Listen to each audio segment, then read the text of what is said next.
Ela me barrou na frente de 50 mulheres, com o dedo quase tocando meu peito. Meu nome é Iraci. Tenho 72 anos. Viúva. Mas ela não sabia o que eu tinha na bolsa. Aquela manhã tinha começado com sol. Um sol bonito, de primavera, que entrava pela janela da cozinha e fazia o pó dançar no ar. Eu me sentia leve, cheia de uma alegria boba que a gente sente quando vai fazer algo por quem ama. O evento era o famoso chá beneficente do clube, e minha nora, a Carolina, era a grande organizadora daquele ano. Ela estava tão empolgada, falava daquilo há meses, e eu, boba, estava empolgada por ela. Orgulhosa, sabe? Ver a esposa do meu único filho, Ricardo, brilhando, se destacando naquela sociedade que sempre me pareceu um pouco fechada demais. Eu tinha passado a semana inteira pensando no que vestir. Acabei escolhendo um vestido de linho azul, simples, mas de um corte que eu gostava, que meu falecido Heitor dizia que realçava a cor dos meus olhos. Passei um batom discreto, cor de boca, e prendi meu cabelo, que já está todo branco, num coque baixo. Sem joias, só a aliança que nunca tirei do dedo, e um par de brincos de pérola que foram da minha mãe. Eu não sou mulher de ostentação. Nunca fui. Peguei o carro e dirigi devagar até o clube, sentindo o cheirinho de couro do banco, um cheiro que me lembrava o Heitor. Foi ele quem me deu esse carro, uns anos antes de partir. Para você ter sua independência, meu bem, ele disse. E como eu era grata por isso. O clube era um lugar de muitas memórias. Foi lá que Ricardo aprendeu a nadar, que comemoramos tantos aniversários. As árvores altas, o gramado impecável, o silêncio que só era quebrado pelo som das raquetes de tênis ao longe, tudo aquilo me trazia uma paz. Estacionei o carro, peguei minha bolsa e respirei fundo. Dentro da bolsa, num envelope branco, estava minha contribuição. Carolina tinha me ligado umas semanas antes, com aquela voz melosa que ela usa quando quer alguma coisa. Falou das dificuldades para fechar as contas do evento, que o patrocínio Master tinha falhado. E eu, sem pensar duas vezes, ofereci ajuda. Deixa comigo, minha filha. O importante é esse evento acontecer e ajudar as crianças do orfanato. Combinei com ela que eu mesma levaria o cheque no dia. Era uma quantia considerável, o suficiente para cobrir todo o buffet e ainda sobrar. Um dinheiro que não caiu do céu. Foi o dinheiro de 40 anos de trabalho duro, meu e do Heitor. Nós dois viemos do nada. Eu, contadora, ele, engenheiro. Começamos a vida num apartamento alugado de 2 cômodos, com móveis que ganhamos de parentes. Compramos nosso primeiro apartamento financiado em 240 prestações, uma vida inteira pagando. Cada tijolo da nossa casa, cada centavo que juntamos, foi suado. Era o dinheiro da aposentadoria dele, das minhas economias que eu guardava com um cuidado de dar dó, aplicando em coisas seguras, sempre pensando no futuro, na velhice, numa emergência. Dentro da minha bolsa, junto com o envelope, estava minha caderneta de capa de couro, um presente do Heitor, de muitos anos atrás. Nela eu anoto tudo, não só contas, anoto ideias, lembranças, planos. Ele me ensinou a ser organizada, a ter controle. Dizia que a gente só é dono daquilo que entende. E aquele cheque no envelope era mais do que papel. Eram anos de acordar cedo, de noites mal dormidas, de sacrifício. Mas eu estava feliz em dar. Feliz em ver minha nora realizando seu sonho. Feliz em ajudar. Era isso que importava. Entrei no salão principal do clube. Estava lindo. Mesas redondas com toalhas brancas, arranjos de flores delicados, o burburinho de vozes femininas. Vi Carolina de longe. Ela estava deslumbrante num vestido verde, o cabelo preso, rindo com um grupo de mulheres na mesa principal, bem em frente ao pequeno palco. Senti meu peito inchar de orgulho. Minha menina. Foi assim que a chamei no dia em que ela se casou com o Ricardo. Caminhei na direção dela, sorrindo, com o coração leve. Eu ia dar um beijo nela, dizer como tudo estava perfeito e entregar o envelope discretamente, como tínhamos combinado. Eu estava a uns 2 passos da mesa quando ela me viu. O sorriso dela vacilou por um segundo, só um segundo, mas eu vi. Foi como se uma nuvem passasse pelo sol. Ela se levantou e veio na minha direção, parando na minha frente e bloqueando meu caminho para a mesa. A música ambiente era baixa, mas o silêncio que se fez ao nosso redor pareceu gritar. Sogra, que bom que a senhora veio, ela disse, a voz controlada, quase um sussurro, mas firme. Ela colocou a mão no meu braço, um toque que não era de carinho, era de contenção. E então, olhando por cima do meu ombro para que as outras mulheres da mesa ouvissem, ela completou. Sogra, essa mesa é só para as patronas. A diretoria, as patrocinadoras. A senhora entende, né? Eu fiquei parada, sem reação. O sorriso congelou no meu rosto. Patrona? Eu estava com o cheque do maior patrocínio do evento dentro da bolsa. Ela continuou, a voz agora um pouco mais alta, com um tom de falsa paciência. Senta lá no fundo. Tem uma mesa vaga perto da cozinha. Depois a gente se fala. E com isso, ela me deu um tapinha no braço, virou as costas e voltou para a mesa dela, como se tivesse acabado de dar uma instrução a um garçom.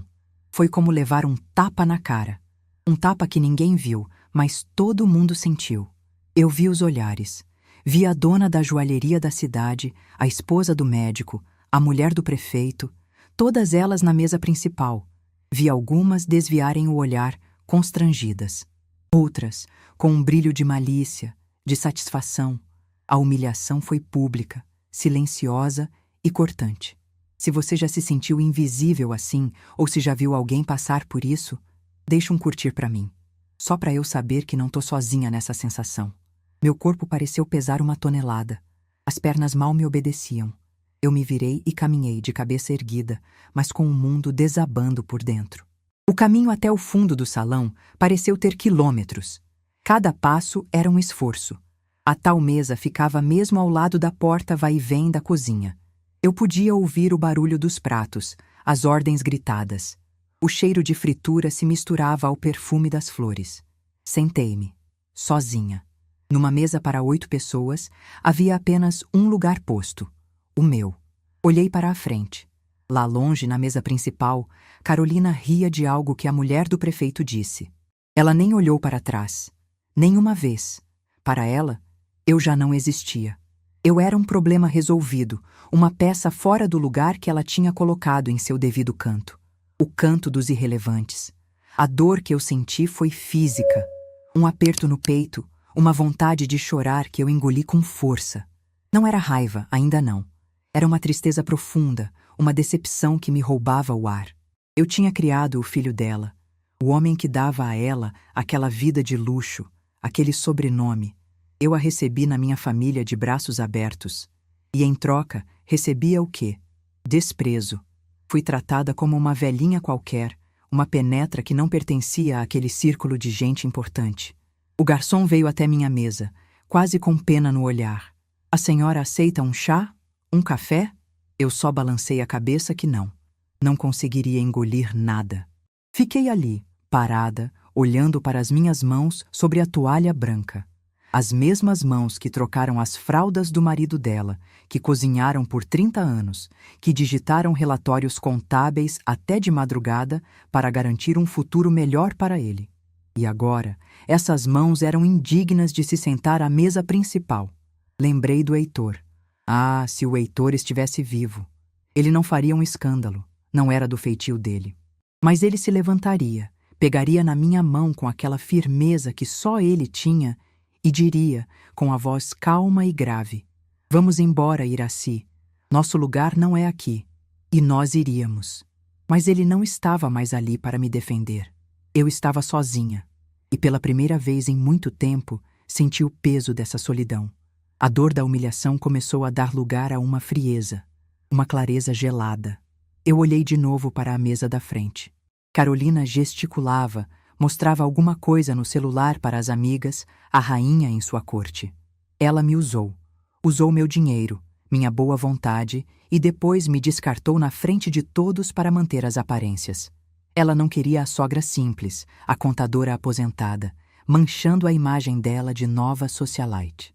Ela queria o meu cheque, não a minha presença. E foi nesse momento que algo mudou dentro de mim. A tristeza se transformou. O nó na garganta virou uma pedra de gelo. Eu não ia chorar. Não ia dar a ela esse gosto. Abri minha bolsa. Minha mão passou pelo envelope branco, grosso, com o cheque dentro. e pousou sobre a minha velha caderneta de capa de couro. Eu a peguei. O couro gasto era familiar sob meus dedos. Abri numa página em branco. Tirei a caneta da bolsa. Pensei no meu Heitor. Pensei na lição dele. A gente só é dono daquilo que entende. E eu, de repente, entendi tudo. Com a mão firme, sem tremer, comecei a escrever. Não era um desabafo, era um plano. A primeira linha foi simples. Um nome e um número de telefone. O nome do gerente do meu banco. Discretamente me levantei. Ninguém notou. A invisibilidade que ela me impôs seria minha melhor arma. Dei as costas para o salão barulhento, para as risadas, para o cheiro de bolo e hipocrisia.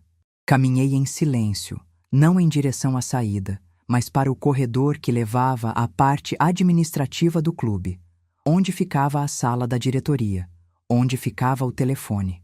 O espetáculo da Carolina estava apenas começando, mas o meu, o verdadeiro, ia começar agora. O som da festa parecia distante, abafado pelas paredes grossas do corredor. Era um zumbido de talheres batendo em porcelana, de risadas finas e educadas, o som de um mundo ao qual eu, aparentemente, não pertencia mais. Mas aqui, nesse corredor frio e mal iluminado, com cheiro de cera de chão e de papéis antigos, eu me sentia mais dona da situação do que lá dentro, no meio daquele teatro de aparências. Cada passo que eu dava no ladrilho polido era firme. A humilhação ainda ardia, sim, mas não era mais uma ferida aberta. Tinha se transformado em combustível, frio e denso. Abri minha bolsa e peguei a caderneta de couro. A capa já estava gasta nas bordas, macia pelo toque de anos. Heitor me deu de presente quando abrimos nosso primeiro negócio, uma pequena loja de materiais de construção. Ele dizia: Iraci, anote tudo. Papel não esquece e não se emociona. E eu anotei. Anotei cada saco de cimento vendido, cada prazo de fornecedor, cada centavo que entrava e saía. Foi assim que construímos nossa vida, com método, com paciência, com a verdade dos números. Sentei num banco de madeira desconfortável que ficava encostado na parede, debaixo de um aviso de silêncio. Irônico. Abri a caderneta numa página em branco. A caneta, pesada e de metal, parecia uma ferramenta na minha mão. E eu comecei a escrever, não com a letra trêmula de uma senhora magoada, mas com os traços firmes de quem está elaborando um balanço. Primeiro ponto: ligar para Afonso, o gerente do banco. Meu gerente há mais de 30 anos. Ele conheceu o Heitor, almoçou na minha casa, viu meu filho crescer. Afonso não era só um gerente, era uma testemunha da minha vida. Eu não precisaria dar muitas explicações. Segundo ponto: usar as palavras certas. Sustar o cheque por desacordo comercial. Era uma expressão técnica, fria, impessoal. Não era minha nora me humilhou. Meu coração está partido. Era um problema de negócios, porque no fim das contas, foi isso que Carolina transformou aquele evento. Um negócio. Ela me vendeu a ideia de ajudar um orfanato, de honrar a memória do pai, e eu comprei. Mas a mercadoria entregue foi outra. Foi desprezo. Desacordo comercial. Portanto, era a definição perfeita. Terceiro ponto: agir agora, não depois, não amanhã. A força de uma decisão está na sua execução imediata. Heitor me ensinou isso quando um fornecedor tentou nos passar a perna. Não deixe a raiva esfriar e virar mágoa, Iraci. Use o calor dela para resolver. Depois a gente chora se precisar. Eu não sentia vontade de chorar. Sentia uma clareza cortante. Fechei a caderneta. O plano era simples e devastador, como a verdade. Levantei e continuei andando pelo corredor. A maioria das portas estava trancada, almoxarifado, vestiário de funcionários. Mas no final do corredor, uma porta de vidro fosco tinha uma plaquinha dourada. Secretaria. Uma luz amarelada vazava por baixo. Empurrei a porta com cuidado. Lá dentro, uma senhora de cabelos brancos e óculos na ponta do nariz organizava fichas num arquivo de metal. O barulho da gaveta abrindo e fechando era o único som na sala. Ela levantou os olhos, um pouco assustada com a minha presença. "Pois não?" ela perguntou, a voz mansa. "Boa tarde. Desculpe o incômodo. Meu nome é Iraci. Eu precisava, com urgência, usar um telefone. É um assunto de família, muito importante." Ela me olhou por cima dos óculos e seu rosto se abriu num reconhecimento. Dona Irace? A senhora é a esposa do seu Heitor, não é? Claro que eu me lembro. Sou a Elsa. Trabalhei muitos anos com o seu marido quando ele fazia parte do conselho do clube. Um homem de uma retidão. Que saudade! Um calorzinho bom me aqueceu por dentro. Alguém ali se lembrava de Heitor. Alguém se lembrava de nós. Fico feliz que se lembre dele, Elsa. Ele também tinha muito apreço pelas pessoas corretas do clube. Pois então a senhora está em casa. Use o telefone à vontade, ela disse, apontando para um aparelho bege, antigo, em cima da mesa dela. Precisa de privacidade? Agradeço, mas não será preciso. É uma ligação rápida. Me sentei na cadeira que ela me ofereceu. O cheiro da sala era o mesmo do corredor, de papel velho e cera. Disquei os números do celular do gerente, que eu sabia de cor. Enquanto o telefone chamava, eu podia ouvir, bem ao longe, uma salva de palmas vinda do salão. Devia ser Carolina fazendo seu discurso. Imaginei a cena. Ela no pequeno palco, com o microfone na mão, a postura impecável no seu vestido caro, agradecendo às queridas patronas, falando sobre filantropia, sobre fazer a diferença. Cada palavra, uma mentira que o meu cheque deveria pagar. Alô, Afonso? A voz do gerente soou do outro lado, um pouco surpresa por ser um número desconhecido. Afonso, é a Iraci Guedes. Dona Iraci, que surpresa boa! Tudo bem com a senhora? Aconteceu alguma coisa? A preocupação na voz dele era genuína. Está tudo bem comigo, Afonso, mas preciso da sua ajuda com uma questão bancária urgente. Estou num evento e não tenho como ir à agência. Para a senhora, a agência vai até onde a senhora estiver. Diga o que precisa. Respirei fundo, olhei para a página da minha caderneta mental. Afonso, eu emiti um cheque hoje, no valor de R$ 50.000 para o clube social. O número é... Abri a bolsa, peguei o canhoto do talão de cheques e ditei a sequência de números para ele. E eu preciso que você suste esse cheque. Imediatamente. Houve um silêncio do outro lado da linha. Não de dúvida, mas de surpresa. Sustar? Dona Iraci, a senhora tem certeza? É um valor considerável. Tenho toda a certeza do mundo, meu amigo. O motivo é desacordo comercial. O serviço combinado não foi entregue como o esperado. Eu mantive a voz calma, firme. A voz de quem encerrava uma transação de negócios que não deu certo.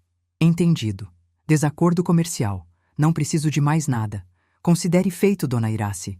Vou registrar a sustação no sistema agora mesmo. O cheque não será compensado. Pode ficar tranquila. Eu sabia que podia contar com você, Afonso. Muito obrigada. Eu é que agradeço a confiança de sempre. Qualquer outra coisa é só me ligar. Desliguei o telefone. O clique do aparelho no gancho soou como o fechar de um cadeado. Estava feito. Uma ação simples, uma ligação de 2 minutos, e o castelo de cartas da minha nora começava a balançar, mesmo que ela ainda não soubesse. Dona Elsa me olhava com uma curiosidade discreta, mas não perguntou nada. Apenas sorriu. Resolvido o problema, Dona Irace? Resolvido, Elsa. Muito obrigada pela sua gentileza. Imagina, se precisar de qualquer outra coisa, um copo d'água, um café? Não, obrigada. Eu acho que vou voltar para o chá. Ela me olhou com uma certa compaixão. A senhora é uma mulher forte, Dona Irace. Seu Heitor tinha muito orgulho disso. Aquelas palavras me deram a força que faltava. Eu não era a velhinha invisível que Carolina queria que eu fosse. Eu era a esposa do Heitor. Eu era Iraci Guedes. E eu tinha acabado de retomar o controle da minha própria história. Voltei pelo mesmo corredor. O som da festa ficava mais alto a cada passo. Quando cheguei à porta do salão, hesitei por um segundo. Lá dentro, Carolina continuava seu show. Ela tinha descido do palco e agora circulava entre as mesas, o sorriso profissional no rosto, recebendo elogios. Vi meu filho, Ricardo, ao lado dela, parecendo um pouco perdido, mas orgulhoso da esposa. Ele não fazia ideia do que tinha acontecido. Para ele, a mãe estava sentadinha no seu canto, quieta como sempre. A humilhação de antes tinha dado lugar a uma espécie de serenidade poderosa. Eu não precisava de vingança, de gritos, de escândalo. Eu só precisava que a realidade batesse à porta. E a realidade, naquele momento, tinha a forma de uma conta de buffet, de um boleto de decoração floral, da fatura dos músicos. Contas que agora não tinham como ser pagas. Não voltei para a minha mesinha no fundo. Aquilo seria aceitar o lugar que ela me deu. Em vez disso, caminhei até uma pequena varanda que dava para os jardins do clube. Havia algumas cadeiras vazias ali. Sentei-me numa delas, de onde eu tinha uma visão ampla do salão, mas sem estar no meio da confusão. Eu me tornei uma espectadora. De lá, eu via tudo. Via Carolina rindo com a presidente do clube. Vi ela apontando para o arranjo de lírios gigantes no centro do salão. Um arranjo que custou, eu sabia, quase R$ 2.000. Vi ela gesticular, falar do orfanato, da importância de ajudar as crianças. E a cada palavra dela, eu sentia uma náusea gelada. Ela não se importava com as crianças. Ela se importava com a foto que sairia na coluna social da cidade no dia seguinte. O tempo foi passando. As mulheres começaram a comer os doces finos, a tomar o espumante. Tudo corria perfeitamente, na superfície. Ricardo me viu na varanda e acenou. Eu acenei de volta, com um sorriso pequeno. Ele parecia aliviado por me ver ali, tranquila. Mal sabia ele a tempestade que se formava. Então, eu vi o primeiro sinal. Um homem de terno preto, que eu reconheci como o gerente do buffet, se aproximou de Carolina com uma prancheta na mão. Ele falou algo baixo no ouvido dela. Carolina, sem tirar o sorriso do rosto, fez um gesto com a mão, como quem diz depois, depois. O homem insistiu. A expressão dela mudou por uma fração de segundo. Uma ruga de irritação apareceu entre as sobrancelhas. Ela disse algo mais firme e o homem se afastou, mas ele não parecia satisfeito. Ele foi para um canto do salão e ficou lá, de braços cruzados, olhando para ela. A semente da dúvida tinha sido plantada. Carolina ainda não entendia o que estava acontecendo, mas a primeira peça do dominó tinha caído. Ela olhou na direção dele, a testa franzida, e depois o olhar dela varreu o salão, procurando por alguém. Por mim? Talvez. Mas ela não me viu, ou se viu, me descartou. A sogra irrelevante, sentada na varanda. Peguei um copo de água que um garçom ofereceu. A água estava gelada. Bebi um gole devagar. O show estava prestes a começar, e eu tinha o melhor lugar da plateia. Eu não precisava fazer mais nada, apenas esperar. A matemática, como Heitor sempre dizia, não aceita desaforo. Da varanda, eu via a cena como se fosse um teatrinho de marionetes. O gerente do buffet, um senhor de bigode grisalho e avental impecavelmente branco, que eu lembrava se chamar Roberto, se curvava discretamente para falar ao ouvido da minha nora. Carolina, no auge do seu momento de glória, com um sorriso congelado no rosto, apenas balançou a cabeça, dispensando o homem com um gesto rápido da mão, como quem espanta uma mosca. Ela estava ocupada demais, rindo de uma piada sem graça contada por uma senhora de cabelos tingidos de loiro e muitas joias. Mas o senhor Roberto não era uma mosca. Ele era um trabalhador. E trabalhadores não se deixam espantar quando o assunto é o pagamento pelo seu suor. Ele permaneceu ali, parado, com uma paciência de quem já viu muita gente elegante dar calote. A sua simples presença era uma rachadura na pintura perfeita que Carolina tentava vender. Ela percebeu. O sorriso dela ficou um pouco mais tenso. Ela se inclinou para a amiga do lado, disse algo rápido e se levantou, ajeitando a saia do vestido caro. Caminhou com aqueles saltos finos que faziam barulho no piso de mármore e guiou o senhor Roberto para um canto mais discreto, perto de uma pilastra coberta de flores. Eu continuei no meu lugar, na minha cadeira de vime, invisível para ela.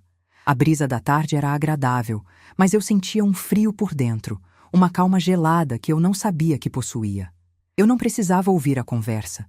Eu já tinha escrito o roteiro daquela cena na minha caderneta.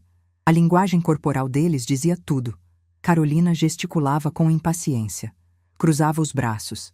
Apontava para a mesa principal, como se dissesse: "Está vendo?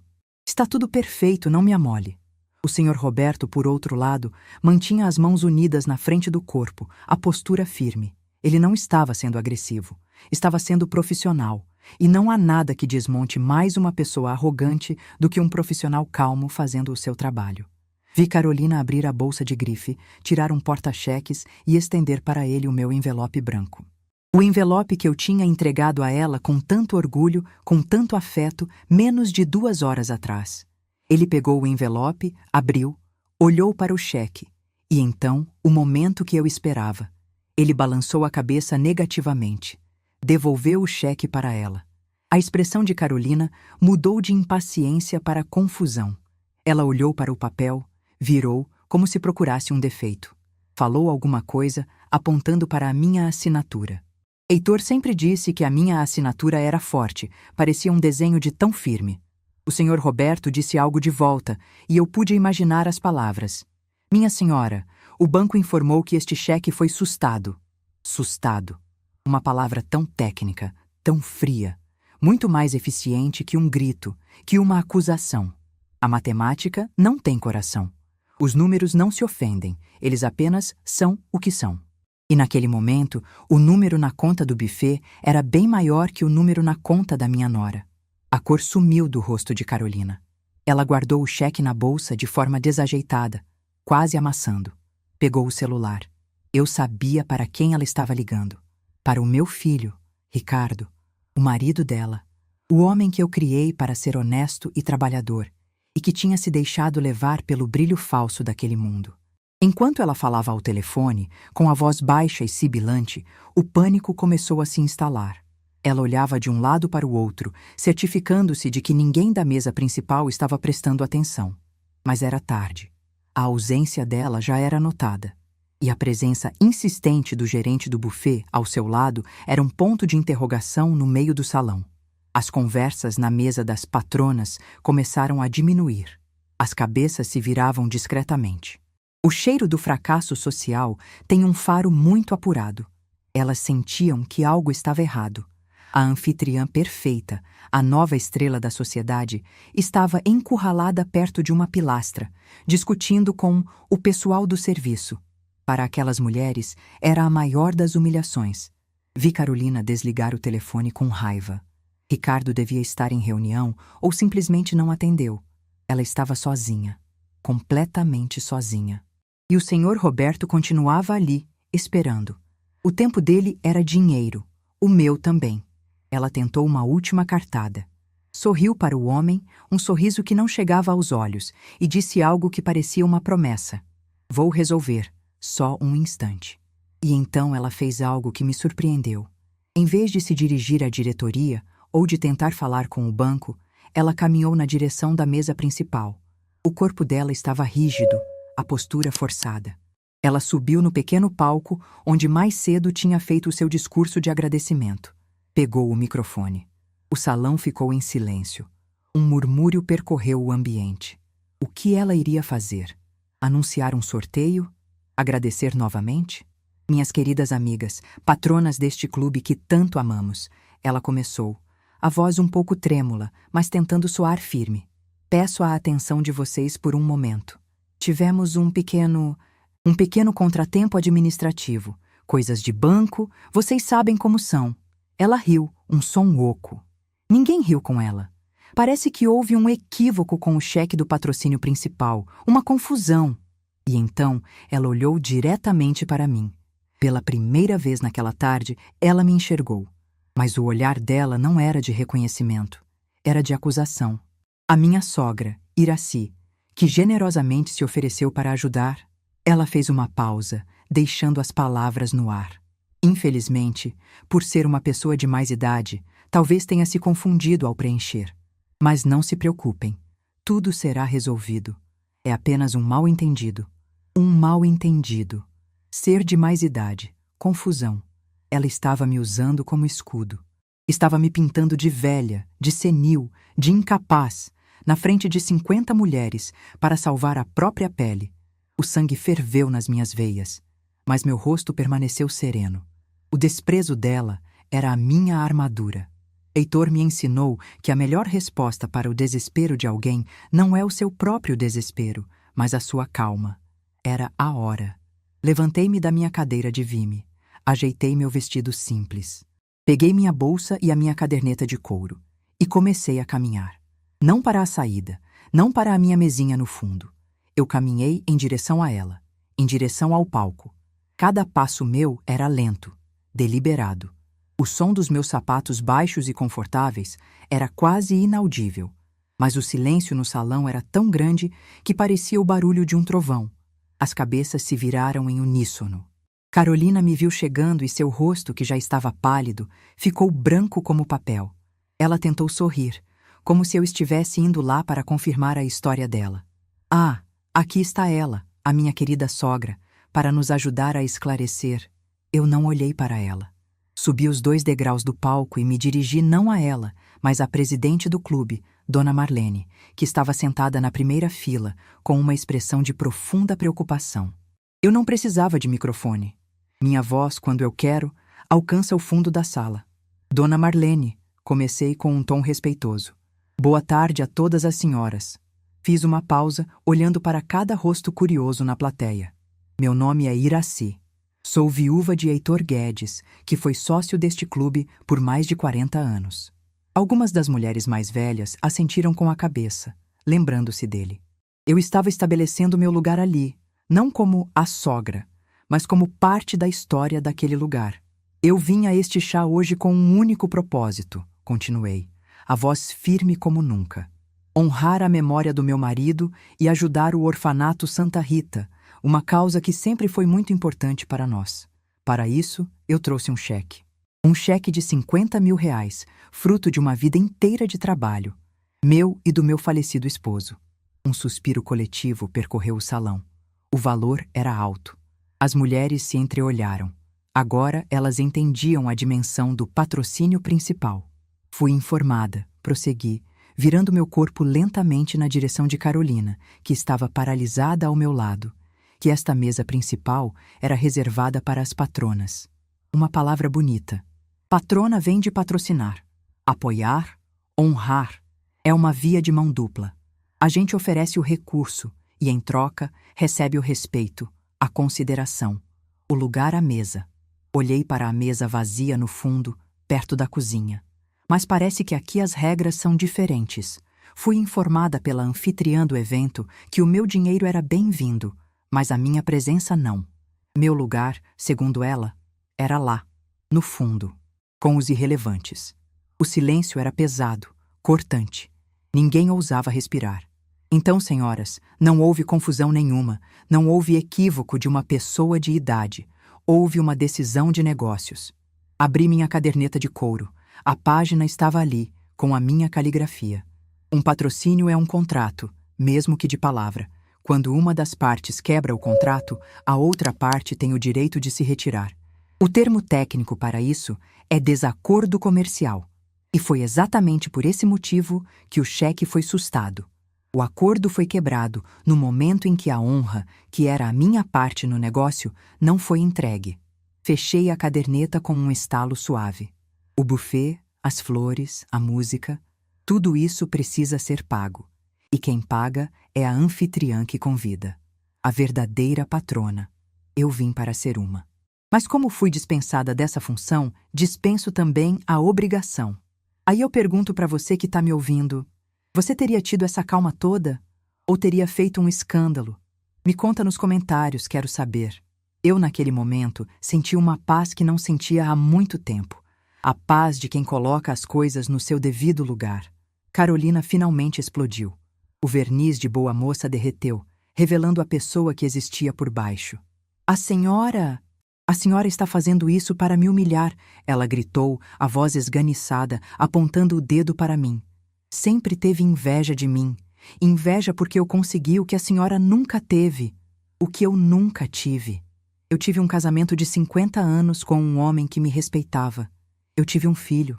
Eu construí um patrimônio com as minhas próprias mãos. O que era que ela achava que eu não tinha? Um lugar numa mesa de gente fútil? Carolina, comecei a dizer, com a voz baixa, mas fui interrompida. A porta do salão se abriu com força. Era Ricardo, meu filho. O rosto vermelho, a respiração ofegante. Ele tinha visto as ligações perdidas e vindo correndo. Ele olhou para a cena. A esposa no palco, chorando de raiva. Eu, ao lado dela, com a minha caderneta na mão. E 50 mulheres nos encarando como se fôssemos uma novela da vida real. Mãe, o que está acontecendo aqui? Carolina me ligou desesperada. Ele veio na minha direção, o olhar confuso, dividido. Pelo amor de Deus, mãe, o que a senhora fez? Tem um homem lá fora dizendo que vai chamar a polícia se não pagarem o buffet. Carolina correu para ele, se jogando nos braços do meu filho. Ricardo, a sua mãe enlouqueceu. Ela cancelou o cheque na frente de todo mundo. Ela quer me destruir, soluçava ela. Um choro sem lágrimas, um teatro para conseguir a compaixão dele. Meu filho me olhou. Havia dor nos olhos dele. E havia uma pergunta. A pergunta que todo filho faz um dia. De que lado eu fico? Ele me olhava, esperando que eu consertasse o que a esposa dele quebrou. Mas a louça, quando trinca, nunca mais volta a ser a mesma. O mundo inteiro parecia ter parado de respirar. O único som no salão era o zumbido baixo do ar-condicionado e o soluço engasgado de Carolina. Meu filho, Ricardo, estava parado ali, no meio do caminho entre a porta e o palco, com o rosto pálido, os olhos arregalados passando de mim para a esposa dele, como se estivesse assistindo a uma peça de teatro da qual não conhecia o roteiro. Ele não era um homem mau, meu Ricardo, mas era um homem que gostava de paz. E a paz, muitas vezes, é só um tapete bonito que a gente joga por cima da sujeira. Ele olhou para mim, a boca entreaberta, e a primeira coisa que conseguiu dizer foi um sussurro que o microfone quase não pegou. Mãe, o que está acontecendo? Carolina, vendo nele a sua tábua de salvação, correu na direção dele. Agarrou o braço do meu filho como se estivesse se afogando. As lágrimas, que antes pareciam de humilhação, agora eram de uma raiva desesperada. Ricardo, a sua mãe, ela enlouqueceu! Ela gritou, e a voz dela saiu estridente, rachada. Ela está me humilhando, na frente de todas as minhas amigas. Ela cancelou o cheque do evento, do orfanato, por um capricho, porque ela não gostou da mesa onde sentou. Ela falava rápido, atropelando as palavras, pintando um quadro em que eu era a velha senil e cruel, e ela, a pobre vítima da minha maldade. Algumas mulheres na plateia começaram a cochichar entre si, olhando para mim com uma mistura de pena e reprovação. Elas não sabiam da história toda. Só viam o que Carolina queria que elas vissem. Eu continuei no palco. Não me mexi. Segurava o microfone com a mesma firmeza com que Heitor segurava suas ferramentas. Respirei fundo, sentindo o cheiro de lírios e de comida fria que enchia o ar. Olhei para o meu filho, ignorando completamente o teatro da minha nora. Ricardo, eu disse, e a minha voz saiu calma, firme, amplificada pelo som do salão. Não houve capricho nenhum, e eu não enlouqueci. A sua esposa e eu tínhamos um acordo. Um acordo comercial, como eu disse. Eu fiz uma pausa, deixando a frase pairar no ar. O acordo era que eu patrocinaria este evento. O patrocínio vinha do dinheiro que seu pai e eu juntamos a vida inteira, trabalhando de sol a sol. 50 mil reais, Ricardo. Não é troco de pão. E como parte desse acordo, eu seria tratada com o respeito devido a qualquer pessoa, ainda mais a uma patrona. Mas principalmente o respeito devido à sua mãe. O rosto de Ricardo se contraiu. Ele detestava confronto. Queria que aquilo sumisse. Mãe, por favor, desça daí. A gente conversa sobre isso em casa. Não precisa dessa exposição toda. Ele tentou me puxar com o olhar, me implorar para acabar com a cena. Mas a cena não tinha sido eu quem começou. Eu só estava terminando. Carolina, sentindo que estava perdendo o controle da narrativa, apertou mais o braço dele. Ela está mentindo, Ricardo. Eu só pedi para ela sentar um pouquinho em outra mesa, enquanto as fotógrafas chegavam. Foi um mal-entendido. Ela é idosa, às vezes confunde as coisas. A palavra idosa saiu da boca dela como um veneno doce. A desculpa perfeita para tudo. Velhice, confusão, senilidade. Eu sorri. Um sorriso pequeno, que não chegou aos meus olhos. Era a última pá de terra que ela jogava na própria cova. Foi nesse momento que o Sr. Roberto, o gerente do buffet, que tinha ficado num canto, esperando a poeira baixar, deu um passo à frente. Ele era um homem prático. Não estava interessado no drama familiar, mas sim na conta de 27 mil reais que não tinha sido paga. Ele se aproximou do meu filho com uma expressão de desculpa, mas com a firmeza de quem precisa receber o seu. Senhor Ricardo, com licença. Desculpe interromper, mas a senhora sua esposa me disse que o pagamento seria feito com o cheque do patrocínio. Como o cheque foi... Assustado, eu preciso de uma solução. Meus funcionários precisam receber. A realidade, em forma de um homem de terno e com uma prancheta na mão, tinha acabado de chegar à festa. O rosto de Ricardo ficou vermelho. A vergonha de ter a mulher exposta como má pagadora na frente daquelas 50 mulheres era palpável. Ele olhou para Carolina e, pela primeira vez, viu um brilho de irritação nos olhos dele. Carolina, você não tinha outro dinheiro? Um cartão? Ela gaguejou. Eu pensei que o cheque da sua mãe... Eu não trouxe o talão. O limite do meu cartão não cobre isso tudo. A voz dela foi diminuindo até virar um sussurro. A grande socialite, a organizadora do evento do ano, não tinha como pagar a conta. A máscara dela não estava só rachada, estava se desfazendo em pó. Meu filho passou a mão pelo cabelo, um gesto de desespero que eu conhecia desde que ele era menino e quebrava alguma coisa. Ele olhou para mim, o olhar de quem pede socorro. Mãe, pelo amor de Deus, resolva isso. Eu te pago depois, eu juro, mas acaba com essa situação. Eu assenti devagar. Era isso que eu estava esperando. Não o pedido de socorro dele, mas a admissão de que ele não tinha o controle, de que a esposa dele não tinha o controle. Quem tinha o controle era eu. Desci os 2 degraus do palco com cuidado, ainda com o microfone na mão. Caminhei lentamente até o Sr. Roberto, que me olhou com um alívio evidente. Senhor Roberto, qual é o valor exato da conta do buffet? Perguntei, minha voz ainda ressoando pelo salão silencioso. Ele olhou a prancheta. 27.300 reais, dona Irace. Eu me virei para a plateia. Para as mulheres que minutos antes me olhavam com pena. Alguém aqui tem uma caneta? Perguntei, com a maior naturalidade do mundo. Várias mãos se estenderam. Uma senhora de cabelos brancos e um broche de pérolas, sentada na primeira fila, me entregou uma caneta dourada. A mesma senhora que tinha desviado o olhar quando Carolina me mandou para o fundo. Agradeci com um aceno de cabeça. Abri minha bolsa, a mesma bolsa de couro que Carolina achava tão simples, e tirei meu talão de cheques. Não a caderneta, o talão. Ali, na frente de todo mundo, apoiei o cheque na prancheta do Sr. Roberto e preenchi. 27.300 reais. Assinei com meu nome completo, Iracy de Almeida. Um nome que meu Heitor sempre dizia que soava como promessa cumprida. Entreguei o cheque ao gerente. Aqui está, Sr. Roberto. Desculpe pelo transtorno. O senhor e sua equipe fizeram um trabalho excelente. Ele pegou o cheque como se fosse um troféu. Muito obrigado, dona Iracy. Muito obrigado mesmo. E se retirou discretamente, o problema dele resolvido. Um murmúrio percorreu o salão. Eu não tinha apenas resolvido o problema. Eu tinha mostrado a todos quem realmente era a patrona ali. O poder não estava no vestido de grife, nem no sobrenome novo.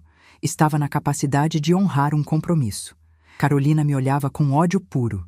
A humilhação dela agora era completa e irrecuperável. Ela tinha sido salva pela sogra que ela mesma desprezou. Ricardo respirou aliviado, mas o alívio durou pouco, porque ele sabia que o problema maior ainda não tinha sido resolvido. A conta do buffet era só o sintoma. A doença era outra. Ele se aproximou de mim, enquanto Carolina ficava para trás, paralisada. Mãe, obrigado. De verdade. Vamos para casa. Agora a gente pode conversar. Ele tentou pegar no meu braço, me conduzir para a saída, para longe daqueles olhares todos. Mas eu não me movi. Olhei bem dentro dos olhos do meu filho. Não, Ricardo, a gente não vai conversar em casa. A conversa é aqui. E é agora. Carolina, percebendo que a batalha final ainda estava por vir, deu um passo à frente. A voz dela era baixa, sibilante, cheia de veneno. Você está satisfeita agora, não é? Destruiu meu evento. Me humilhou. Conseguiu o que queria. Eu me virei para ela. Pela primeira vez naquela tarde, eu me dirigi diretamente a ela. Eu não queria destruir nada, Carolina. Eu queria celebrar. Queria honrar a memória do meu marido e ajudar umas crianças. Quem destruiu tudo foi você, com a sua arrogância, com a sua necessidade de parecer o que você não é. Ela deu uma risada amarga. E o que eu não sou, Iracy? Hein? Eu sou a esposa do seu filho. Eu sou a dona da casa dele. Eu sou o futuro dessa família. E você? Você é o passado. Uma velhinha com um talão de cheques que acha que pode comprar respeito. Foi o último ataque dela. A última cartada. E foi a mais burra de todas. Porque ela não entendeu. Nunca entendeu. Heitor e eu não compramos respeito. Nós o construímos. Tijolo por tijolo. Com trabalho, com honestidade, com palavra. O dinheiro era só a consequência. O respeito era a fundação. E ela tinha acabado de cuspir na fundação. Foi a vez de Ricardo intervir. Ele se pôs entre nós duas, o rosto vermelho de raiva. Chega, Carolina, chega, você já falou demais. Ele se virou para mim, os olhos suplicantes. Mãe, me perdoa. Ela não sabe o que diz. Mas ela sabia. Sabia muito bem. E eu também sabia o que precisava ser feito. Olhei para o meu filho, o homem que eu criei para ser decente, para ser justo, e vi o quanto ele estava perdido, tentando equilibrar pratos que não podiam mais ficar na mesma bandeja. Ricardo, eu disse, e minha voz era suave, mas cortante como vidro. Eu paguei o buffet, porque a palavra da nossa família vale alguma coisa. O nome Almeida, que seu pai tanto honrou, não vai ser manchado por uma conta não paga. Eu fiz uma pausa e olhei para Carolina, que recuou um passo como se minhas palavras fossem pedras. Quanto ao orfanato, eles não têm culpa disso tudo. Amanhã de manhã, eu mesma vou até lá e entregarei uma doação. Não os 50 mil, mas vou entregar R$22.700. Ricardo me olhou, confuso. Por que esse valor, mãe? Eu dei um pequeno sorriso. Porque é o que sobrou do cheque original depois de pagar a festa da sua esposa. A matemática, meu filho, não aceita desaforo. Cada coisa no seu devido lugar. O silêncio no salão era total. As mulheres agora entendiam tudo. Não era um capricho, era uma lição. Uma lição cara, pública e inesquecível. Carolina estava branca como cera. Ela tinha perdido. Tinha perdido o evento, o dinheiro, o respeito e, pelo olhar que Ricardo lhe lançava, talvez tivesse perdido o marido também. Ele olhava para ela como se a visse pela primeira vez. E não gostava do que via. Eu me sentia estranhamente leve. O peso da humilhação tinha ido embora. No lugar dele, havia uma clareza fria. Eu me virei para sair. Já tinha feito tudo o que precisava ser feito ali. Ricardo me segurou pelo braço, a mão dele tremendo um pouco. Mãe, espera. Onde a senhora vai? Eu olhei para a mão dele no meu braço e depois para o rosto dele. Vou para a minha casa, Ricardo. A casa que seu pai construiu para mim. Ele engoliu em seco. E a gente? Como a gente fica? Aquela era a pergunta de $1 milhão. A pergunta que definiria o resto das nossas vidas. Eu respirei fundo, buscando as palavras certas. Não palavras de raiva, mas de verdade. Uma verdade que talvez doesse, mas que curaria. Isso, meu filho, eu disse, tirando a mão dele do meu braço com delicadeza. Quem vai decidir é você. E dei as costas, caminhando em direção à saída, deixando para trás um salão cheio de mulheres em silêncio, uma nora destruída e um filho que, pela primeira vez na vida, teria que fazer uma escolha de verdade. A poeira, como dizem, precisa de um tempo para baixar.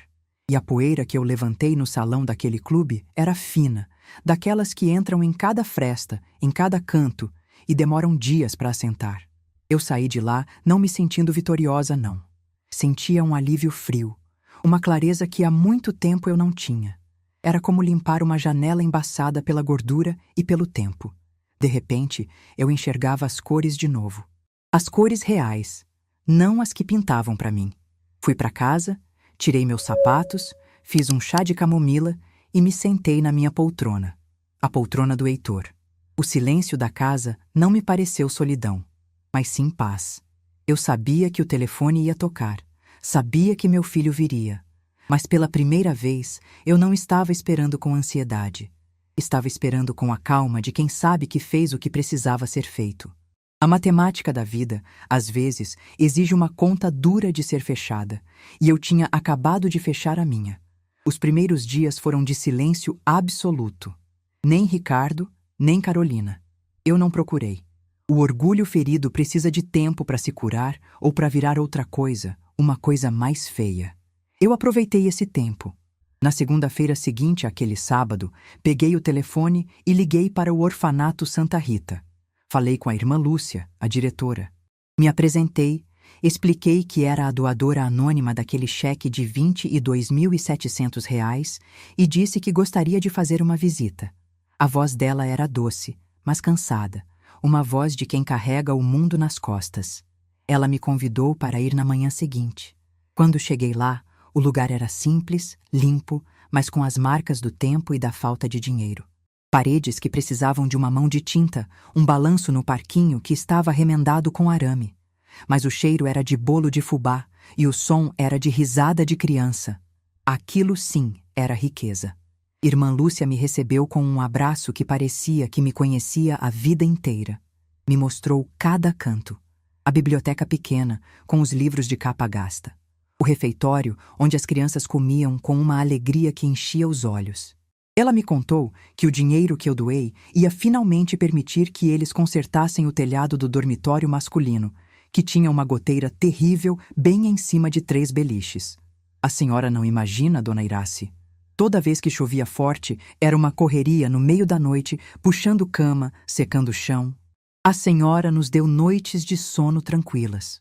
Ouvir aquilo, ali, naquele lugar real, fez o espetáculo de vaidade da minha nora parecer ainda menor, ainda mais ridículo. Carolina queria comprar status com aquele dinheiro.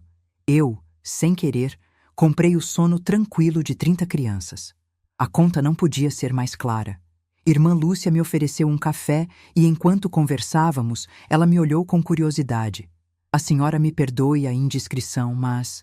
O que aconteceu naquele evento? As notícias correm, sabe? Eu sorri, um sorriso sem amargura.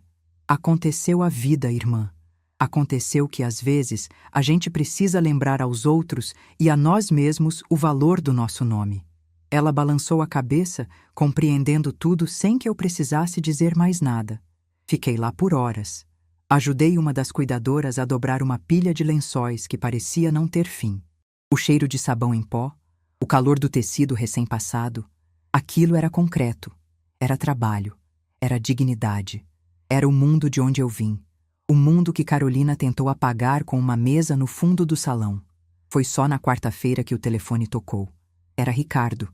A voz dele estava baixa, arrastada. Mãe, a gente pode conversar? Eu não hesitei. Pode, meu filho. Venha almoçar comigo amanhã. Eu não ia até a casa dele. Não mais. O território agora era o meu. Ele chegou pontualmente ao meio-dia. Estava mais magro, com olheiras fundas. O terno caro parecia largo nele. Fiz a comida preferida dele. Frango com quiabo e angu. A comida da infância dele, a comida da minha casa. Sentamos à mesa da cozinha. A mesma mesa onde ele fez dever de casa por tantos anos. Ele mal tocou na comida. Brincava com o garfo no prato. O silêncio era pesado. Finalmente, ele levantou os olhos. Mãe, a Carolina, ela não está bem. Eu continuei comendo devagar. E o que ela tem? Ele suspirou. Vergonha, mãe. Humilhação. Ela não sai do quarto. As amigas dela... Bom, a senhora pode imaginar. Ninguém liga. Nenhuma daquelas patronas quer o nome associado ao dela agora. O vexame foi grande demais. Eu parei de comer e o encarei. Ricardo, o que você chama de vexame, eu chamo de consequência. São duas coisas bem diferentes. Ele baixou a cabeça de novo. Eu sei. Eu não sabia o que ela tinha feito. A forma como ela te tratou na entrada, eu não vi. Eu cheguei depois, com tudo já acontecendo. Mas eu ouvi, mãe. Ouvi das pessoas. Ouvi da Elsa, a secretária do clube. Ela me contou que a senhora foi até a sala dela, que usou o telefone, que a senhora foi tratada como uma qualquer. Ele fez uma pausa, engolindo em seco. Por que a senhora não me falou nada? Por que não me ligou na hora? E aí estava a pergunta que eu sabia que viria. A tentativa de colocar um pouco da responsabilidade em mim. Eu larguei meus talheres ao lado do prato com cuidado. Porque não era um problema seu para resolver, Ricardo. Era meu. Por anos, eu deixei que vocês dois resolvessem a minha vida. Onde eu ia passar o Natal, que presente eu ia ganhar, que médico eu devia consultar. Eu virei um anexo na vida de vocês. Naquele dia, sua esposa me mostrou que eu era um anexo descartável.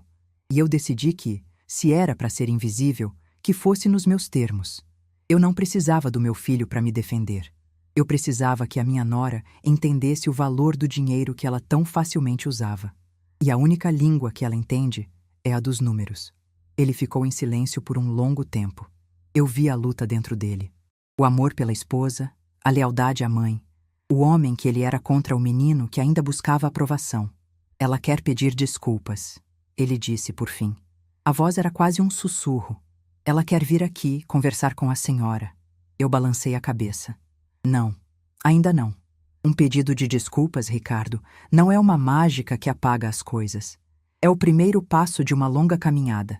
E a Carolina não parece gostar de caminhadas. Ela gosta de atalhos. Ele me olhou, os olhos cheios de uma dor genuína. Então, o que a gente faz, mãe? Fica assim para sempre? Não sei se para sempre, eu respondi, com a voz mais suave que consegui. Mas por enquanto fica assim. Ela precisa entender o que perdeu. E não estou falando do dinheiro. Estou falando de respeito, de família. Ela precisa descobrir quem ela é sem a lista de contatos, sem o sobrenome Almeida para abrir portas. E você, meu filho? Você precisa decidir que tipo de homem você quer ser. O que apoia a esposa quando ela está certa, ou o que passa a mão na cabeça dela mesmo quando ela está errada. Levantei-me e comecei a tirar a mesa. O almoço tinha acabado. A conversa também. Ele entendeu. Levantou-se, me deu um beijo na testa, um beijo rápido e triste, e foi embora. Naquela tarde, eu chorei pela primeira vez. Não de tristeza, de alívio. Eu tinha recuperado meu filho, não o homem casado com Carolina, mas o meu Ricardo, aquele que talvez pela primeira vez estava sendo forçado a pensar por si mesmo. A história, claro, se espalhou pela cidade como fogo em capim seco. Eu, que sempre fui a viúva discreta do Heitor, virei a dona Iraci.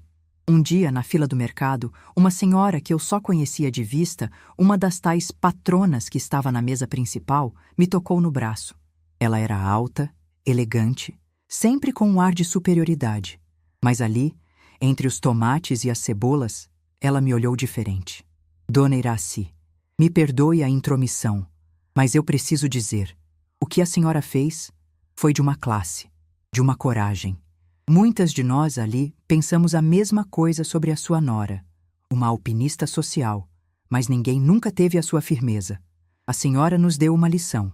Fiquei sem graça, agradeci com um aceno de cabeça. Mas aquilo me mostrou que minha atitude não tinha sido só sobre mim. Tinha ressoado, tinha dado voz a um sentimento que muitas mulheres ali, presas em suas próprias aparências, guardavam para si. A Elsa, secretária do clube, me ligou uns dias depois. Contou que a diretoria tinha ficado numa saia justa, mas que, no fundo, todos admiraram o que eu fiz. Ela disse rindo baixo. O senhor Roberto do buffet agora conta a história como se fosse um caso de justiça divina. Diz que nunca viu ninguém fechar uma conta com tanta elegância. A minha humilhação tinha virado uma espécie de lenda urbana. A lenda da sogra que pagou a conta e levou a dignidade junto. Passaram-se 2 meses. Ricardo vinha me visitar toda semana, sozinho. Nossos almoços se tornaram mais leves. Ele falava do trabalho, eu contava das minhas tardes no orfanato. Eu tinha me tornado voluntária. Com a minha experiência em contabilidade, a herança do pequeno negócio que eu e Heitor tivemos, eu estava colocando as finanças da irmã Lúcia em ordem. Planilhas, recibos, orçamentos. Eu tinha um propósito. Tinha números para organizar, contas para fechar. Era o que eu sempre soube fazer. E estava usando isso para ajudar quem realmente precisava. Ricardo me contou que Carolina tinha começado a fazer terapia, que eles tinham colocado o apartamento luxuoso à venda e iam se mudar para um lugar menor. Ela entendeu, mãe. Eu acho. Entendeu que a gente estava vivendo uma mentira. Uma vida de aparências que não podia se sustentar. Eu ouvia com atenção, mas sem me iludir. Uma pessoa não muda da noite para o dia. Mas talvez ela estivesse começando a entender o tamanho do estrago. Numa tarde de sábado, eu estava na minha varanda tomando um copo de laranjada quando a campainha tocou. Era Ricardo. E ao lado dele, Carolina.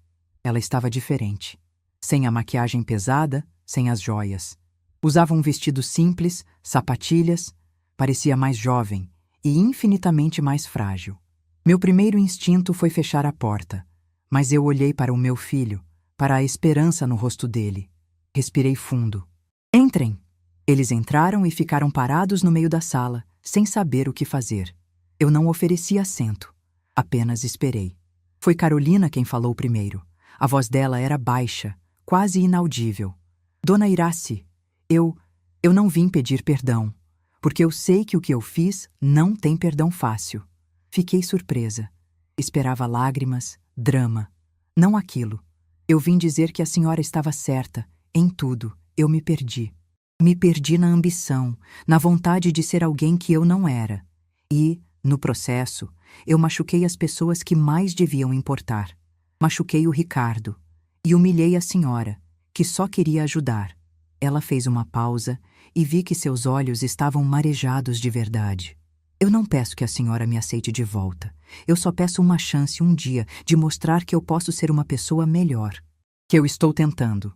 Ficamos em silêncio por 1 minuto que pareceu 1 hora. Eu olhei para o rosto dela, buscando o truque, a manipulação. Não encontrei. O que eu vi foi uma mulher quebrada, confrontando os próprios destroços. Eu pensei no telhado do orfanato. Pensei nas noites de sono tranquilas das crianças. Pensei na minha própria paz. A raiva já tinha ido embora há muito tempo. O que sobrara era só uma tristeza pelo tempo perdido. Caminhei até a minha estante e peguei a minha caderneta de couro, a caderneta do Heitor. Abri na página onde eu tinha traçado meu plano, naquela tarde, no clube. Olhei para a minha letra firme. Sustar o cheque. Ligar para o Afonso. Esperar. A estratégia estava toda ali. Mostrei a página a ela. Isso aqui, eu disse, foi o que eu escrevi quando a senhora me mandou sentar no fundo. Foi a minha resposta. Com números, com lógica. Fria. Ela olhou para a página e estremeceu. Agora, continuei fechando a caderneta. A resposta precisa ser sua, não com palavras, com atitudes, uma por uma, dia após dia. Talvez um dia a conta feche. Talvez não. Mas a calculadora, a partir de hoje, está na sua mão. Ricardo soltou o ar, um som de alívio imenso. Carolina apenas assentiu, as lágrimas escorrendo pelo rosto. Era um começo frágil, incerto, mas era um começo. Se você conhece uma mulher que precisava ouvir que nunca é tarde para pegar a caneta e reescrever a própria história, manda essa história para ela. Às vezes, a gente só precisa de um empurrãozinho para lembrar que a dona da nossa vida somos nós mesmas. Naquela noite, depois que eles foram embora, eu me sentei com a minha caderneta de novo. Fui até a última página escrita e, embaixo de tudo, fiz uma anotação final. Não era um plano. Era uma constatação. Fechei o balanço daquela vida, e o saldo, pela primeira vez em muito tempo, era todo meu.